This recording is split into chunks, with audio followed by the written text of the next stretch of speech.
So in the previous two videos, we represented all these statistics in the Java language. Now the question arises, what is a variable and what is a data type? Let us consider this statement. Integer population equal to this much value. Now this int is basically the data type. This population is the variable name, and after the equal to sign we have the value. And let us take another example of boolean is secular equal to true. So again, boolean is the data type, is secular is the variable name, and then we have the value.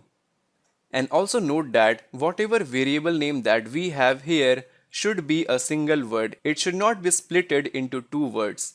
So that is why I am using the variable name as is and without space secular. And to make it readable, I am using S as capital. And now, one more thing that I want to talk to you about is that let us consider this statement, boolean is secular equal to true. Now, at the time of declaring this data type and also the variable name, you are not sure that India is secular state or not. That is, currently you don't know it is a secular state or not. And later on, after writing some code, you realize that India is a secular state. So in that case, you can make is secular equal to true.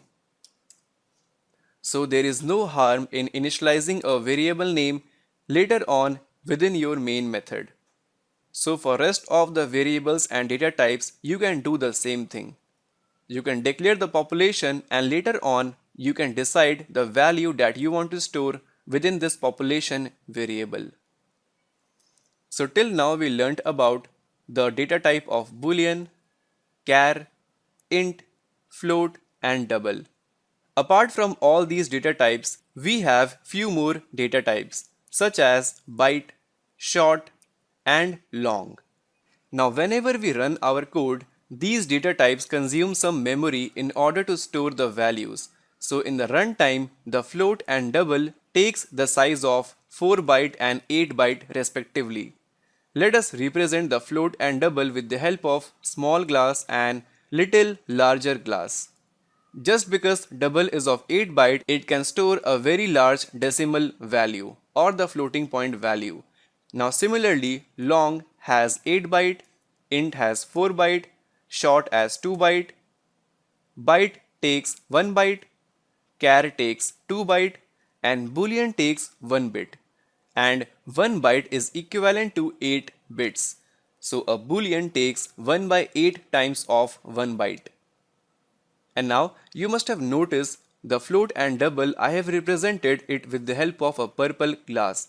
And here at the center I have some other color glass. And here again I have some other color glasses. Now the reason behind this is that the float and double can store the floating point data types, as for example 2.5f, 3.89d and so on. So these data types can store the decimal numbers. Now at the center I have byte, short, int and long, and all these data types are capable to store the integer data type, such as the numbers that does not contain a decimal number. And then we have the char that can store a single character, may it be a number, a alphabet and a special symbols. And this boolean can either store true or false, that is the boolean data type. Now all these data types altogether are known as primitive data types in Java.